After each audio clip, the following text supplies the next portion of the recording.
കൊല്ലം ഉളിയക്കോവിലിൽ college വിദ്യാർത്ഥിയെ വീട്ടിൽ കയറി കുത്തിക്കൊലപ്പെടുത്തിയ സംഭവം പ്രണയ നൈരാശ്യം മൂലമെന്ന് സംശയം. കൊല്ലപ്പെട്ട ഫെബിൻ ജോർജ് ഗോമസിന്റെ സഹോദരിയുമായി പ്രതി തേജസ് രാജിന്റെ വിവാഹം ഉറപ്പിച്ചിരുന്നു.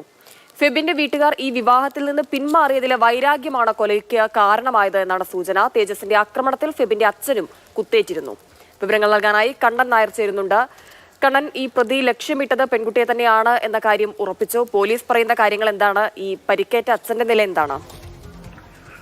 ഈ പെൺകുട്ടിയെ ലക്ഷ്യമിട്ടാണോ എന്നുള്ള കാര്യത്തിൽ പോലീസ് ഇതുവരെ ഒരു സ്ഥിരീകരണത്തിലേക്ക് എത്തിയിട്ടില്ല. അക്കാര്യത്തിൽ അത്തരത്തിലൊരു വിശദീകരണം പോലീസിന്റെ ഭാഗത്തു നിന്ന് ലഭിച്ചിട്ടില്ല.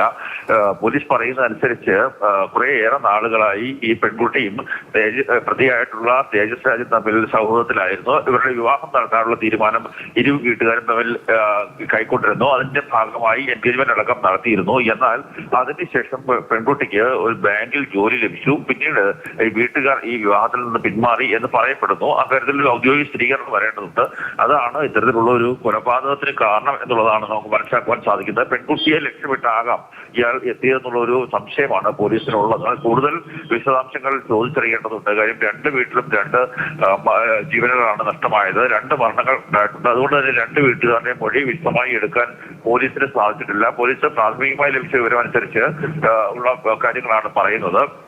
ഇന്ധനവുമായിട്ടാണ് പ്രതി ആ വീട്ടിലേക്ക് എത്തിയത്. ഇന്ധനം ആദ്യം ഫെബിന്റെ അച്ഛൻ ജോർജ് ഗോമസിന്റെയും ശരീരത്തിലേക്ക് ഒഴിച്ചു. അതിനുശേഷം വീട്ടിൽ ഉണ്ടായിരുന്ന കത്തിന് ഉപയോഗിച്ച് കൊലപാതകം നടത്തി എന്നുള്ളതാണ് പോലീസിന്റെ നിഗമനം. ഇതിനായാലും ഈ സംബന്ധിച്ച് കൂടുതൽ വിശദമായിട്ടുള്ള അന്വേഷണം നടത്താനാണ് പോലീസ് തീരുമാനിച്ചിട്ടുള്ളത്. ഈ കൊലപാതകത്തിന് ശേഷം പ്രതി ചെമ്മാമുക്കിലെ റെയിൽവേ ട്രാക്കിലേക്ക് എത്തി. അതിനുശേഷം കാറ് നിർത്തി ഇട്ട ശേഷം ട്രെയിനും മുന്നിൽ ചാടി ആത്മഹത്യ ചെയ്യുകയായിരുന്നു. ശരി, കൊല്ലം ഉളിയക്കോവിലിലെ കൊലപാതകത്തിലാണ് പെൺകുട്ടിയെ ലക്ഷ്യമിട്ടാണ് പ്രതി എത്തിയത് എന്നുള്ളൊരു സൂചന ലഭിക്കുന്നത്. പ്രണയ നൈരാശ്യമാണ് ഈ കൊലയിലേക്ക് നയിച്ചത് എന്നുള്ളൊരു നിഗമനത്തിലേക്കാണ് എത്തുന്നത്. പോലീസ് ഇക്കാര്യത്തിൽ വ്യക്തത വരുത്തേണ്ടതുണ്ട്. പോലീസിന്റെ പ്രതികരണം നമുക്ക് ഈ വിഷയത്തിൽ ലഭ്യമായിട്ടുണ്ട്. അതിലേക്ക് ഇൻവെസ്റ്റിഗേഷനിൽ കൃത്യമായ വിവരം ലഭിച്ചിട്ടില്ല. പക്ഷേ അയൽവാസികൾ പറയുന്നത് ഈ മരിച്ച സൂയിസൈഡ് തേജസ് രാജും ഈ കൊല്ലപ്പെട്ട പയ്യൻ്റെ സഹോദരിയും തമ്മിൽ നേരത്തെ അടുപ്പമായിരുന്നുവെന്നും പിന്നീട് അത് ഒരു ചെറിയ എൻഗേജ്മെൻറ്റിലെത്തി പിന്നീടത് പെൺകുട്ടിക്ക് ബാങ്കിൽ ജോലി കിട്ടിയപ്പോൾ പിന്നീട് അതിന് മാറ്റം സംഭവിച്ചുവെന്നും അതിലുള്ള വൈരാഗ്യമാണെന്ന് അയൽവാസികൾ പറയുന്നുണ്ട്. പക്ഷേ നമുക്ക് ഇൻവെസ്റ്റിഗേഷനിൽ അത് കൺക്ലൂസീവായിട്ട് നമുക്ക് ഒരു ഫൈൻഡിങ്സിലേക്ക് എത്തിച്ചേരാൻ കഴിഞ്ഞിട്ടില്ല.